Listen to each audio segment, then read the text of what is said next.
कि सबसे पहले इंडिया के फॉरेन मिनिस्टर ने जब वेस्टर्न मीडिया ने सवाल किया कि इंडिया में जो मिनॉरिटीज़ हैं उनके हवाले से क्या कहना चाहेंगे? तो उन्होंने चैलेंज किया, बजाय जवाब देने के उन्होंने चैलेंज किया कि भाई आएँ इंडिया में, हमें बताएँ कहाँ पे डिस्क्रिमिनेशन हो रही है मिनॉरिटीज़ के साथ, मैं आपको चैलेंज करता हूँ। तो ये मुझे नहीं लगता कि अमेरिका के अंदर कोई किसी मुल्क का वज़ीर ख़ारिजा जाए और उसको इतनी ज़्यादा एक्सेस मिले। एक दिन में 3 ब्लास्ट हुए। ऐसे ही है सर। तो आप कह रहे हैं कि वो चैलेंज करें कि माइनॉरिटीज की हालात आके देखें। मेरे ख्याल में तो चैलेंज वो ये भी नहीं कर सकते कि पाकिस्तानियों के क्या हालात हैं पाकिस्तान में। अगले साल सुनने में ये आ रहा है कि जो हिंदू सेक्ट है, वो 50 साल की जो हिस्ट्री है नॉर्थ अमेरिका में वो मनाने जा रहा है। वो कॉन्फ्रेंसेस होंगी और बहुत कुछ होगा। वो इस तरीके से, क्योंकि वो केयर टेकर प्राइम मिनिस्टर है और उनका सिर्फ और सिर्फ ऑब्जेक्टिव ये है कि 90 डेज के अंदर फेयर और स्पीडी इलेक्शन कराए। तो यूनाइटेड नेशन के अंदर उनका तो बनता ही नहीं था, क्योंकि उनके पास मैंडेट ही मौजूद नहीं है।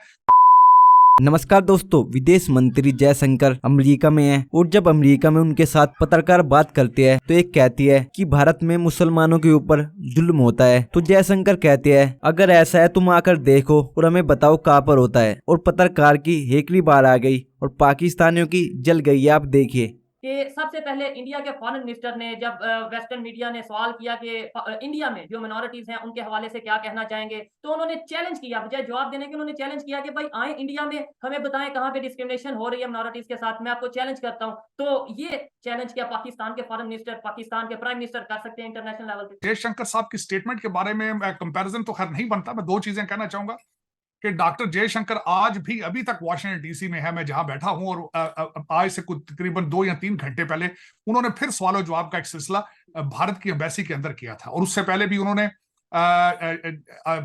काउंसिल ऑन फॉरेन अफेयर्स, वहां उन्होंने क्वेश्चन आंसर लिए। फिर हडसन इंस्टीट्यूट के अंदर गए और वहां उन्होंने इसी तरह क्वेश्चन आंसर, उनकी सारी प्रेजेंटेशन थी, मैं समझता हूँ बड़ी डिटेल के साथ उन्होंने हर इशू को कवर किया है। और बहुत सारे जर्नलिस्ट उनके साथ ट्रैवल कर रहे हैं भारत से। बल्कि मैं कल परसों वर्जीनिया में एक रेस्टोरेंट के अंदर गया और वहां पे सारे जो लोग थे वो भारत से जो उनके साथ आए थे वो वहां पे डाइन इन कर रहे थे। तो जो, और दूसरा मैं एक चीज यहां पे बताना चाहूंगा, जो एक मैंने ट्वीट भी किया है, जो मुझे सख्त अफसोस भी हुआ है। आप कंपैरिजन की बात कर रहे हैं। सबसे पहले हमारी जो इस वक्त यूनाइटेड नेशंस के अंदर हमारे जनरल असेंबली के अंदर हमारे प्राइम मिनिस्टर साहब आए, क्या उनका कोई अखलाकी जवाब बनता था वहां आने का? सबसे पहले तो वो ही नहीं बनता था। वो इस तरीके से, क्योंकि वो केयर टेकर प्राइम मिनिस्टर है और उनका सिर्फ और सिर्फ ऑब्जेक्टिव ये है कि 90 डेज के अंदर फेयर और स्पीडी इलेक्शन कराए। तो यूनाइटेड नेशन के अंदर उनका तो बनता ही नहीं था, क्योंकि उनके पास मैंडेट ही मौजूद नहीं है, इज नॉट इलेक्टेड। तो वही बात हुई है वहां पे, वो ना सिर्फ वो यूनाइटेड नेशन जनरल असेंबली में आए, बल्कि एक और इस वक्त रूमर्स हैं, सारी बातें उड़ रही हैं कि वो अपने बच्चों को लेकर पहले तो फ्रांस गए, वहां एफल टावर के ऊपर गए, वहां उन्होंने वहां डिनर किया और उसका बिल भी सुना है, मेरी कंफर्म खबर नहीं है, कि पाकिस्तान एम्बेसी ने दिया। फिर लंदन गए, वहां से कोशिश करते रहे किसी को मिलने की, किसी ने मुलाकात का टाइम दिया। फिर सऊदी अरेबिया चले गए। 12 दिन का 15 दिन का दौरा था उनका, सिर्फ यूनाइटेड नेशन जनरल असेंबली के अंदर खिताब करने का। और मैं नहीं समझता कि उससे पाकिस्तान को कुछ फायदा हुआ है, नंबर 1। दूसरी, आप जो बात कर रहे हैं माइनॉरिटीज के हवाले से, हालात माइनॉरिटी आपने देखा है, चर्चों को जिस तरीके से जलाया गया। सिंध के अंदर जो हिंदुओं के हालात हैं, हिंदू बरादरी, सिख बरादरी के जो हालात हैं उनको छोड़ें, जो मुसलमान पाकिस्तान में उनके जो हालात हैं, पिछले दिनों एक दिन में 3 ब्लास्ट हुए। ऐसे ही है सर। तो आप कह रहे हैं कि वो चैलेंज करें कि माइनॉरिटीज की हालात आके देखें। मेरे ख्याल में तो चैलेंज वो ये भी नहीं कर सकते कि पाकिस्तानियों के क्या हालात हैं पाकिस्तान में, सर ये अगर देखा पॉसिबल जाए। बात है तो डेफिनेटली। जी। उसमें जो सब, जो मैं समझता हूं इस वक्त पाकिस्तान को पाकिस्तानियों ने बचाना है। इस वक्त आपकी जो रूलिंग एलीट है वो सारी, they are not based in Pakistan. वो सारे बाहर से आते हैं, बाहर चले जाते हैं फौरन। आज भी आपके किस्मतों के फैसले दुबई और लंदन में होते हैं, जो अफसोस के साथ।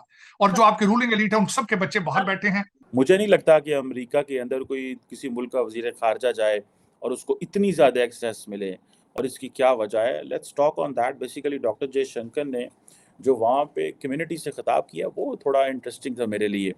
लेकिन साथ ही साथ मैं आपको बताता चलूँ कि आई वाज़ रीडिंग कि अमेरिका के अंदर लार्जेस्ट हिंदू टेम्पल बन रहा है और ये एक बहुत बड़ी बात है। कहा जा रहा है कि 12 साल की प्लानिंग एंड कंस्ट्रक्शन लगी है इस हिंदू टेम्पल पे और कहा जा रहा है कि ये आउटसाइड इंडिया ज़ाहिर बात है ये सबसे बड़ा टेम्पल है।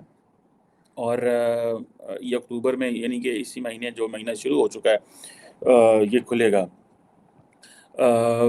अब कहा जाता है कि बहुत बड़े-बड़े टेम्पल हैं, लेकिन अमेरिका के अंदर इतना बड़ा temple banana what is the point of that? सुनने में ये आ रहा है कि ये this is a land of 183 एकड़, 183 एकड़। और कहा जा रहा है कि इस वक्त जो हिंदू कम्युनिटी है अमेरिका के अंदर, वो ये समझती है कि ये हमारी बहुत बड़ी कामयाबी है और बड़ा डियास्पोरा की कामयाबी है, और ये कम्युनिटी और ये नेशन की कामयाबी है। न्यू जर्सी के अंदर जो ये एक हिंदू अमेरिकन कम्युनिटी है, उन्होंने ये वो कर रहे हैं, और 2021 में ज़ाहिर बात है इस पे काफ़ी ज़्यादा इसके ऊपर डिस्कशन होनी शुरू होगी कि ये क्या हो रहा है, किस तरह हो रहा है। देखें, जैसे जैसे इंडिया का ग्लोबल क्लाउड बढ़ रहा है ना जी, ठीक है, वो स्पोर्ट्स में भी जा रहा है, वो डियास्पोरा में भी जा रहा है। सो ये चीज़ सामने आती है कि they are working like a nation, they are working like, जैसे ना मिल के काम कर रहे हैं। They have this aspiration as if they lost something long ago and they need to. एक मुसलमानों में था ना कि जी वो हमने we had a glory in the past and we need to get that back. एक मुसलमानों में थी ये बात, हम सुनते थे। लेकिन ये वो कोई चक्कर नहीं है मुसलमानों वाला, क्योंकि मुसलमान तो आगे से 50,000 फ़िरक़ों में डिवाइडेड हैं, फिर कौमों में डिवाइड हैं। टर्क्स अपनी बात करते हैं, अरब्स अपनी बात करते हैं, पर्शियंस अपनी बात करते हैं। जो हम बीच में हैं, हम इंडिया को ओन ही नहीं करते, हम सीधे जाके वो अपनी लार्जर आइडेंटिटी कभी टर्कों से मिला देते हैं, कभी पर्शियन से, कभी अरबों से, कभी किसी से। लेकिन इंडियंस जो हैं, जो हिंदूज़ हैं, वो इंडिया जो उनको रिप्रेजेंट कर रहा है, ये बड़ी इंपॉर्टेंट चीज़ है। आप देखिए अमेरिका के अंदर 183 एकड़ में इतना बड़ा बनाया जाना, और ये जिसे वो कहते हैं ना कि अगले साल सुनने में ये आ रहा है कि जो हिंदू सेक्ट है वो 50 साल की जो हिस्ट्री है नॉर्थ अमेरिका में वो मनाने जा रहा है। वो कॉन्फ्रेंसेस होंगी और बहुत कुछ होगा, और जिसे वो कहते हैं ना, बहुत बड़े स्पिरिचुअल लीडर्स आएंगे, ग्रेट लीडर्स आएंगे, और वो डिस्कशंस होंगी वहाँ पे। और कहा जा रहा है कि एक बहुत बड़े एक हैं जिसे जिसे वो कहते हैं कि शख्स है, उनका नाम है प्रमुख स्वामी महाराज, जो कि 5th स्पिरिचुअल सक्सेसर हैं, और उन्होंने 1000 से ज़्यादा टेम्पल बनाए हैं पूरी दुनिया में।